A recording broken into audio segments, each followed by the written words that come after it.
शिवलिंग की स्थापना, उसके लक्षण और पूजन की विधि का वर्णन तथा शिव पद की प्राप्ति कराने वाले सत्कर्मों का विवेचन। जय श्री गणेश। ऋषिगण बोले कि हे सूर्य, शिवलिंग की स्थापना कैसे करनी चाहिए, उनका लक्षण क्या है तथा उनकी पूजा कैसे करनी चाहिए और किस देश काल में करनी चाहिए और जिस द्रव्य के द्वारा उसका निर्माण होना चाहिए। सूर्य बोले, हे महर्षियों, मैं आप लोगों के लिए इस विषय का वर्णन करता हूँ, ध्यान देकर समझिए। अनुकूल एवं शुभ समय में किसी पवित्र तीर्थ में अथवा नदी आदि के तट पर अपनी रुचि के अनुसार ऐसी जगह शिवलिंग की स्थापना करनी चाहिए जहां नित्य पूजन हो सके और पार्थिव द्रव्य से, जलमय द्रव्य से अथवा धातुमय पदार्थ से अपनी रुचि के अनुसार कल्पों तक लक्षणों से युक्त शिवलिंग का निर्माण करके उसकी पूजा करने से उपासक को उस पूजन का पूरा पूरा फल प्राप्त होता है और संपूर्ण शुभ लक्षणों से युक्त शिवलिंग तत्काल पूजा का फल देने वाला होता है। यदि चल प्रतिष्ठा करनी हो तो इसके लिए छोटा सा शिवलिंग, और यदि अचल प्रतिष्ठा करनी हो तो स्थूल शिवलिंग श्रेष्ठ माना जाता है और उत्तम लक्षणों से युक्त पीठ सहित शिवलिंग की स्थापना करनी चाहिए। शिवलिंग का पीठ मंडलाकार, गोल, चौकोर, त्रिकोण अथवा खटवांग के आकार का, ऊपर गोल और आगे लंबा होना चाहिए। ऐसा लिंग पीठ महान फल देने वाला होता है। पहले मिट्टी, पत्थर आदि से अथवा लोहे आदि से शिवलिंग का निर्माण करना चाहिए। जिसे द्रव्य से शिवलिंग का निर्माण हो उसी से उसका पीठ भी बनाना चाहिए। यही स्थावर अचल प्रतिष्ठान वाले शिवलिंग की विशेष बात है। और चल प्रतिष्ठान वाले शिवलिंग में भी लिंग और पीठ का एक ही उपादान होना चाहिए, किंतु बाण लिंग के लिए यह नियम नहीं है। लिंग की लंबाई निर्माणकर्ता के 12 उंगल के बराबर होनी चाहिए और ऐसा ही शिवलिंग उत्तम कहा गया है। और इससे कम लंबाई हो तो फल में कमी आ जाती है, अधिक हो तो दोष नहीं है। और चर लिंग में भी वैसा ही नियम है और उसकी लंबाई कम से कम कर्ता के 1 उंगल के बराबर होनी चाहिए। और पहले शिल्प शास्त्र के अनुसार एक विमान या देवालय बनवाएं और जो देवगणों की मूर्तियों से अलंकृत हो उसका गर्भगृह बहुत ही सुंदर, सुदृढ़ और दर्पण के समान स्वच्छ हो और उसे 9 प्रकार के रत्नों से विभूषित किया गया हो। उसमें पूर्व और पश्चिम दिशा में 2 मुख्य द्वार हो। जहां शिवलिंग की स्थापना करनी हो उस स्थान के गर्त में नीलम लाल रत्न और वैदूर्य श्याम रत्न, मकरंद, मोती, मूंगा, मोदे और हीरा, इन 9 रत्नों को तथा अन्य महत्वपूर्ण द्रव्यों को वैदिक मंत्रों के साथ जोड़ें और सघोजात आदि 5 वैदिक मंत्रों द्वारा शिवलिंग का 5 स्थानों में क्रमशः पूजन करके अग्नि में हविष्य की अनेक आहुतियां दे और परिवार सहित मेरी पूजा करके गुरु स्वरूप आचार्य को धन तथा भाई बंधुओं को अभिलाषित वस्तुओं से संतुष्ट करे और याचकों को जड़, स्वर्ण, ग्रह और भू संपत्ति तथा चेतन गो आदि वैभव प्रदान करें। स्थावर जगम सभी जीवों को यत्न पूर्वक संतुष्ट करके एक गड्ढे में स्वर्ण तथा 9 प्रकार के रत्न भरकर सगोजातिधि वैदिक मंत्रों का उच्चारण करके परम कल्याणकारी महादेव जी का ध्यान करें। तत्पश्चात नाद घोष से युक्त महामंत्र ओमकार का उच्चारण करें और युक्त गड्ढे में शिवलिंग की स्थापना करके उसे पीठ से संयुक्त करें और इस प्रकार पीठ युक्त शिवलिंग की स्थापना करके उसे नृत्य, लेप और दीर्घ काल तक टिके रहने वाले मसाले से जोड़कर स्थित करें। और इस प्रकार महापंचाक्षर मंत्र से परम सुंदर वेर मूर्ति की स्थापना करनी चाहिए। और सारांश यह है कि भूमि संस्कार आदि की सारी विधि जैसे लिंग प्रतिष्ठा के लिए कही गई है, वैसे ही वेर मूर्ति प्रतिष्ठा के लिए भी समझनी चाहिए। अंतर इतना ही है कि लिंग प्रतिष्ठा के लिए प्रणव मंत्र के उच्चारण का विधान है, परंतु वेर की प्रतिष्ठा पंचाक्षर मंत्र से ही करनी चाहिए।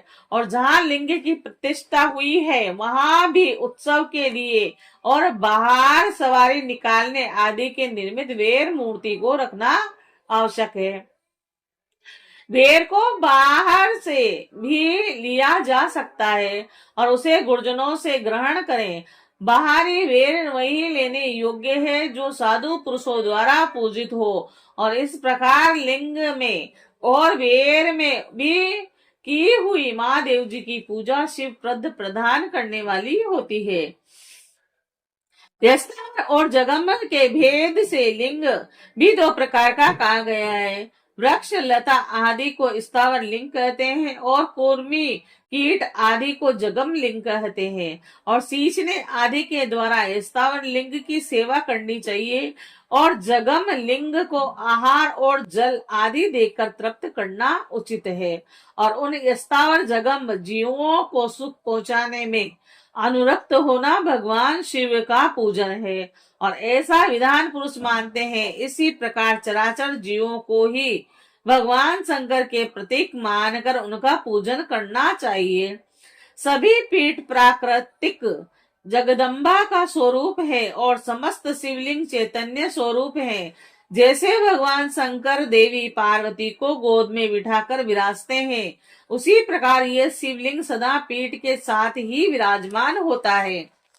इस तरह महालिंग की स्थापना करके विविध उपचारों द्वारा उसका पूजन करें और अपनी शक्ति के अनुसार नृत्य पूजा करनी चाहिए तथा देवालय के पास ध्वजारोहण आदि करना चाहिए। और इस प्रकार साक्षात शिव का पद प्रदान करने वाले लिंग की स्थापना करें अथवा चर लिंग में षोडशोपचारों द्वारा यथोचित रीति से कर्मस्य पूजन करें।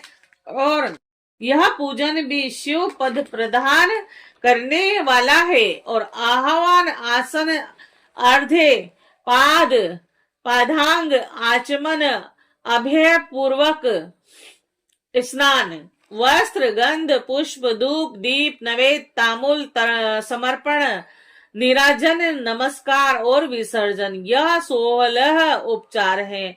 अथवा अर्धे से लेकर नवेद तक विधिवत पूजन करें और अभिषेक नवेद नमस्कार और तर्पण यह सब यथाशक्ति नृत्य करें। इस तरह किया हुआ शिव का पूजन शिव पद की प्राप्ति कराने वाला होता है। अथवा किसी मनुष्य के द्वारा स्थापित शिवलिंग में, ऋषियों द्वारा स्थापित शिवलिंग में, देवताओं द्वारा स्थापित शिवलिंग में और अपने आप प्रकट हुए स्वयंभू लिंग में तथा अपने द्वारा नूतन स्थापित हुए शिवलिंग में भी उपचार समर्पण पूर्वक जैसे तैसे पूजन करने से या पूजन की सामग्री देने से भी मनुष्य ऊपर जो कुछ कहा गया है वह सारा फल प्राप्त कर लेता है। कर्म से परिक्रमा और नमस्कार करने से भी शिवलिंग शिव पद की प्राप्ति करने वाला होता है। यदि नियम पूर्वक शिवलिंग का दर्शन मात्र कर लिया जाए तो वह भी कल्याणप्रद होता है। मिट्टी, आटा, गाय के गोबर और फूल, कनेर, पुष्प, फल, गुड़, मक्खन और भस्म आदि अन्न से भी अपनी रुचि के अनुसार शिवलिंग बनाकर तदनुसार उसका पूजन करें।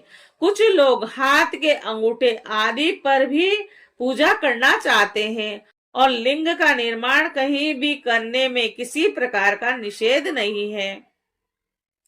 भगवान शिव सर्वत्र ही भक्त के प्रयत्न के अनुसार फल प्रदान कर देते हैं। अथवा श्रद्धा पूर्वक शिव भक्त को शिवलिंग का दान या लिंग के मूल्य का दान करने से भी शिवलोक की प्राप्ति होती है। अथवा प्रतिदिन 10,000 प्रणव मंत्र का जप करें अथवा दोनों संस्थाओं के समय 1,000 प्रणव का जप किया करे और यह कर्म भी शिव पद की प्राप्ति कराने वाला है। और ऐसा जानना चाहिए कि जप काल में मकारांत प्रणव का उच्चारण मन की शुद्धि करने वाला होता है। समाधि में मानसिक जप का विधान है तथा अन्य सब समय उपांशु जप ही करना चाहिए। नाद और बिंदु से युक्त ओमकार के उच्चारण को विधान पुरुष समान प्रणव कहते हैं। यदि प्रतिदिन आदर पूर्वक 10,000 पंचाक्षर मंत्र का जप किया जाए अथवा दोनों संध्याओं के समय 1,000 का ही जप किया जाए तो उसे शिव पद की प्राप्ति कराने वाला समझना चाहिए। ब्राह्मणों के लिए आदि में प्रणव से युक्त पंचाक्षर मंत्र अच्छा बताया गया है और फल की प्राप्ति के लिए दीक्षा पूर्वक गुरु से मंत्र ग्रहण करना चाहिए। कलश से किया हुआ स्नान, मंत्र की दीक्षा और मातुकाओं का न्यास, सत्य से पवित्र अंतकरण वाला ब्राह्मण तथा ज्ञानी गुरु, इन सबको उत्तम माना गया है। द्विजों के लिए नमः शिवाय के उच्चारण का विधान है और द्विजेतरों के लिए अंत में नमः पद के प्रयोग की विधि है, अर्थात वे है शिवाय नमः इस मंत्र का उच्चारण करें। और स्त्रियों के लिए भी कहीं कहीं विधि पूर्वक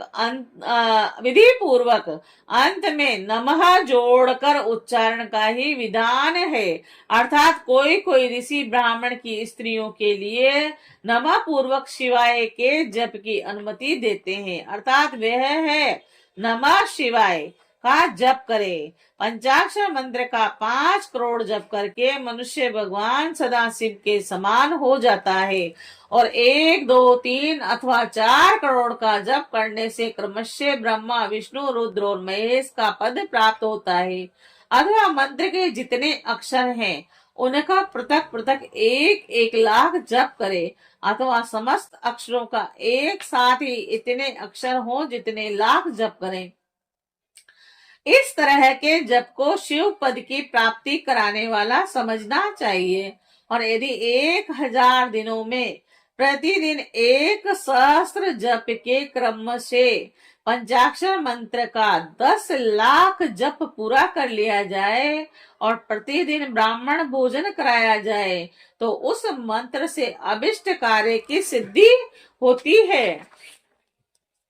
ब्राह्मण को चाहिए कि वह प्रतिदिन प्रातः काल 1,008 बार गायत्री का जप करे और ऐसा होने पर गायत्री क्रमशः शिव का पद प्रदान करने वाली होती है। और वेद मंत्रों और वैदिक सूक्तों का भी नियम पूर्वक जप करना चाहिए। और एकाक्षर मंत्र 10,000, दर्शान मंत्र 1,100 से कम अक्षर वाले मंत्र 100 और उनसे अधिक अक्षर वाले मंत्र यथाशक्ति 1 से अधिक बार जपने चाहिए।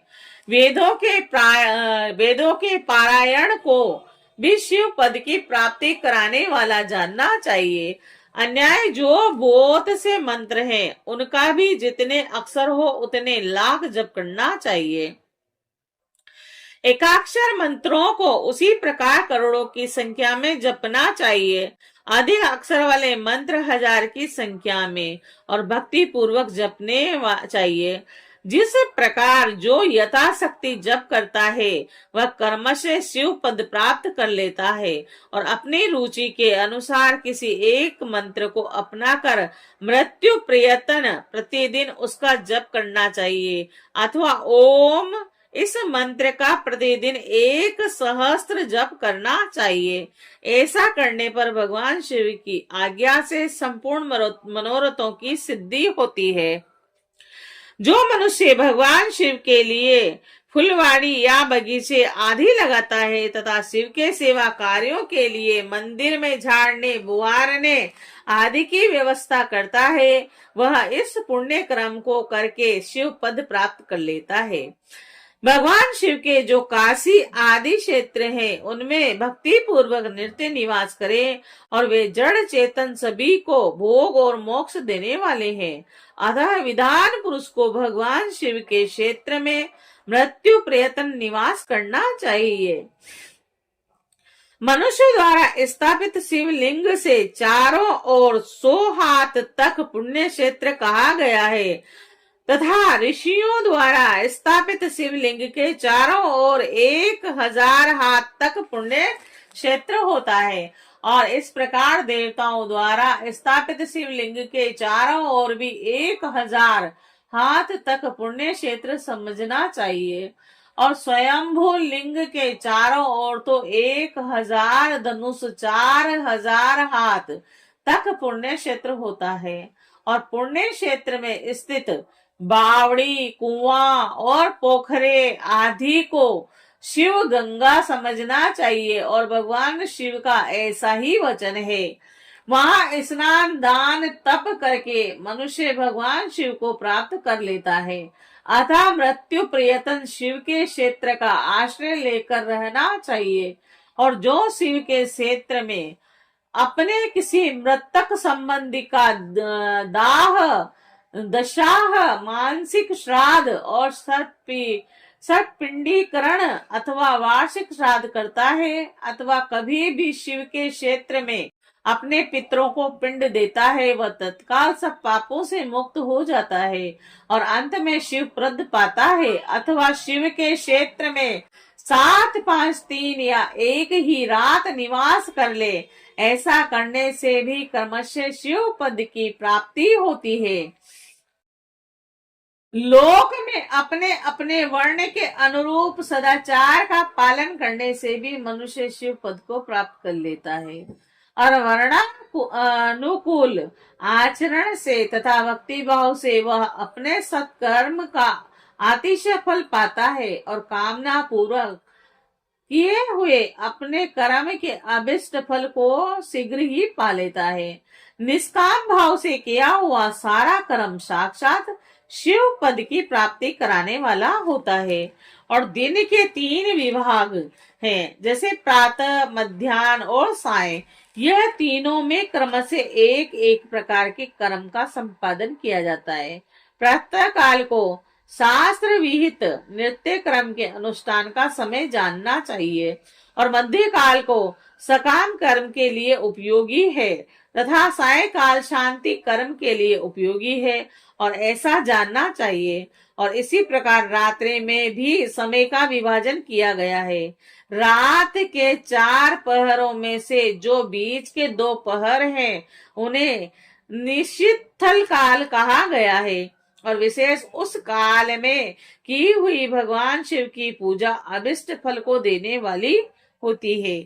ऐसा जानकर कर्म करने वाला मनुष्य यथोक्त फल का भागी होता है। और विशेषतः कल युग में कर्म से ही फल की सिद्धि होती है। और अपने अपने अधिकार के अनुसार ऊपर कहे गए किसी भी कर्म के द्वारा शिवाराधना करने वाला पुरुष यदि सदाचारी है और पाप से डरता है, तो वह उन कर्मों को पूरा पूरा फल अवश्य प्राप्त कर लेता है। और ऋषिगण बोले, हे सूत जी, अब आप हमें पुण्य क्षेत्र बताइए जिनका आश्रय लेकर सभी स्त्री पुरुष शिव पद प्राप्त कर ले। हे सूत जी, ये योगेश्वरों में श्रेष्ठ शिव क्षेत्रों तथा सेवागमों और शिव विषयक शास्त्रों का भी वर्णन कीजिए। सूत जी बोले, हे ऋषियों, यह सभी क्षेत्रों और आगमों का वर्णन श्रद्धा पूर्वक सुनिए। नमः शिवाय।